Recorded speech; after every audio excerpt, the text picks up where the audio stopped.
Hello students, आज हम करेंगे परपेंडिकुलर लाइंस और परपेंडिकुलर बाइसेक्टर क्या होता है। नेक्स्ट एक्सरसाइज जो है हमारी 5.5 वो परपेंडिकुलर लाइंस पे बेस्ड है। तो इससे पहले हम देखेंगे परपेंडिकुलर लाइंस होती क्या है।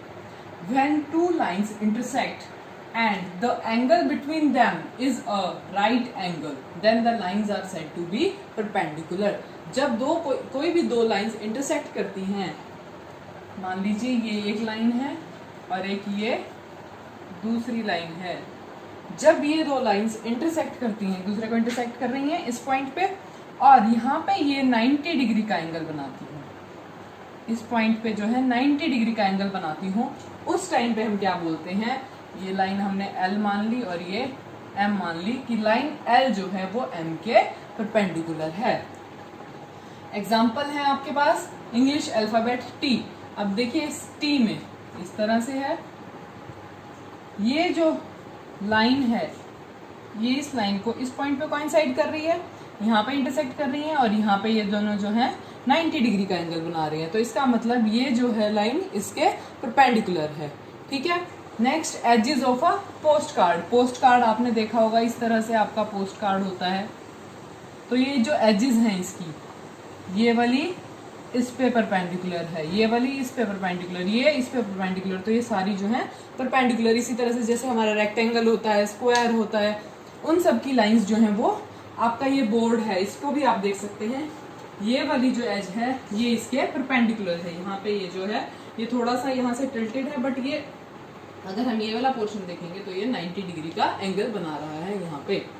ठीक है। Next is perpendicular bisector. Perpendicular bisector क्या होता है, जब हम लाइन वही है मान लो हमारी M, उस पे हमने एक परपेंडिकुलर ड्रॉ किया, एक L लाइन ड्रॉ करी। परपेंडिकुलर का मतलब जो 90 डिग्री का एंगल बनाती है उस पे वो हमने लाइन ड्रॉ करी और इस लाइन ने M लाइन को दो इक्वल पार्ट्स में अगर डिवाइड कर दिया, मान लो ये वाला पार्ट जो है अगर इसके इक्वल है तो इसका मतलब L जो है इसका परपेंडिकुलर बाइसेक्टर है। परपेंडिकुलर बाइसेक्टर मैं एक बार फिर बता देती हूँ, ऐसा परपेंडिकुलर, किसी लाइन पे ऐसा परपेंडिकुलर जो उस लाइन को दो इक्वल पार्ट्स में डिवाइड कर देता है, उसको हम बोलते हैं परपेंडिकुलर बाइसेक्टर। अब इसके बेसिस पे हम करेंगे exercise 5.5।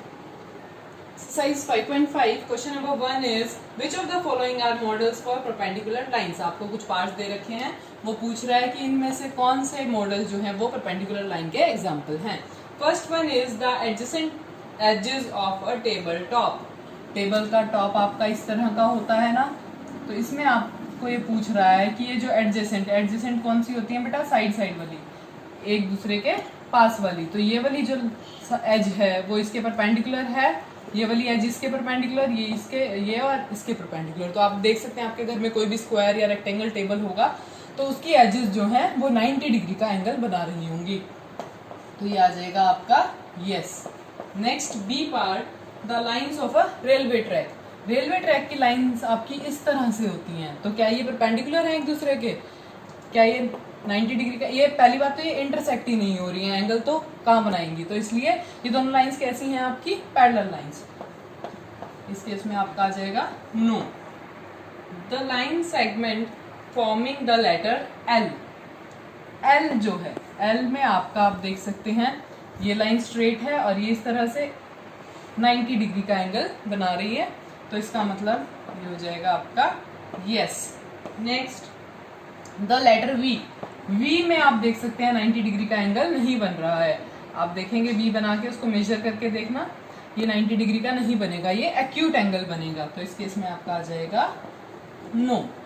Next question number 2 is let PQ be the perpendicular to the line segment XY। एक लाइन सेगमेंट है XY और PQ जो है वो उस पे परपेंडिकुलर है। Let PQ and XY intersect in the point A। इन्होंने बोला है XY और PQ जो है वो एक पॉइंट पे इंटरसेक्ट करती हैं और इस पॉइंट का नाम दिया A। What is the measure of PAY। तो बेटा अभी मैंने आपको बताया कि XY जो है वो PQ के परपेंडिकुलर है, तो PAY एंगल जो है उसका मेजर कितना होगा आपका 90 डिग्री। परपेंडिकुलर का मतलब होता है राइट एंगल। राइट एंगल कितने डिग्री का होता है आपका? 90 degree. So this is your question number 2। Next question number 3 is there are 2 set squares in your box. आप देखेंगे जो ज्योमेट्री बॉक्स आप लेके आते हैं उसमें 2 सेट स्क्वायर्स भी होते हैं, एक डी होता है, उसके अलावा 2 सेट स्क्वायर होते हैं। What are the measures of the angles that are formed at their corners.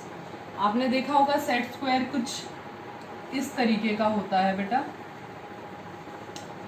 तो ये एक ट्राइंगल की शेप में ही बन गया और इसके आपने देखना है 3 कॉर्नर्स पे कुछ एंगल्स बनाता है। ये 2 होते हैं, दोनों अलग अलग होते हैं आपके, एक जैसे नहीं होते।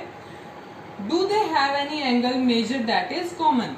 तो आपसे पूछ रहा है क्या इनमें कोई एक एंगल कॉमन होता है।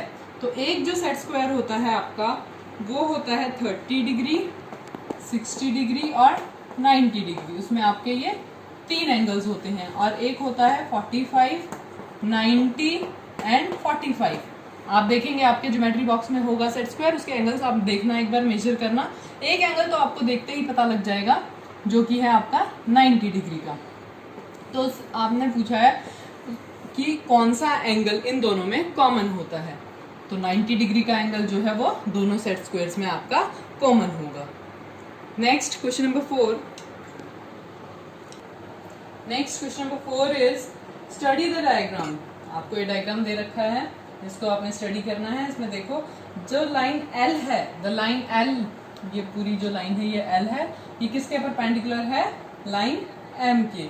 अब आपको फर्स्ट पार्ट बताना है is CE is equal to EG। आपसे पूछा है उसने कि CE क्या EG के इक्वल है। अब देखिए C कहाँ है? C ये रहा आपका, C के बाद D, D के बाद E। कितनी यूनिट्स हो गई बेटा? 2 यूनिट्स हो गई। यहाँ तक पहुंचने में कितनी यूनिट्स लगी? 2, क्योंकि ये जो 0 to 1, 1 to 2 इन सब का गैप जो है वो सेम है, तो हम इसको यूनिट्स में मेजर कर लेंगे। नेक्स्ट है EG। E के बाद E से F पे जाएगा, F से G पे, तो यहाँ पे भी कितनी यूनिट्स हो गई? 2 units. So yes, CE is equal to EG।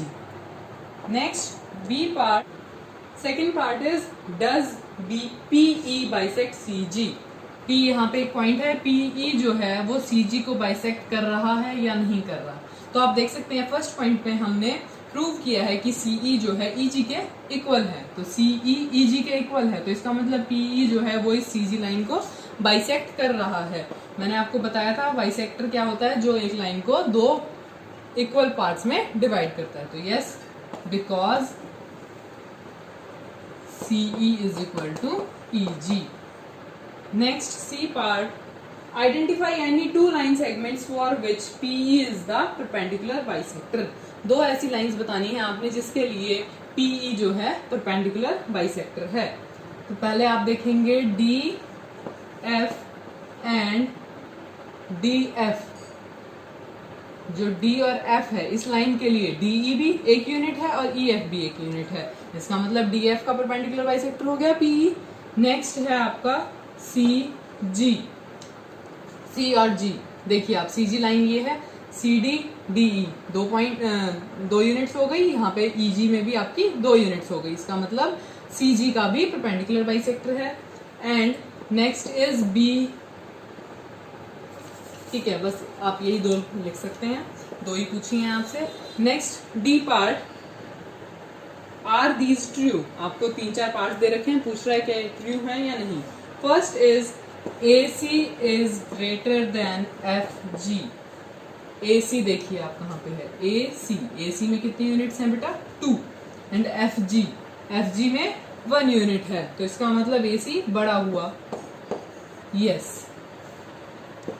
Second part, CD is equal to GH and third part is BC is less than EH. CD is equal to GH. CD आपका 1 unit है यहाँ पे। Next GH भी 1 unit है, तो इसका मतलब ये भी ट्रू हो गया आपका। ट्रू लिख लेना यहाँ पे। Next BC is less than EH। BC आपका 1 यूनिट है एंड EH आपका 1, 2, 3 यूनिट्स है, तो इसका मतलब BC लेस हुआ EH से। तीनों ही आपके ट्रू होंगे। ये थी आपकी एक्सरसाइज 5.5। Thank you.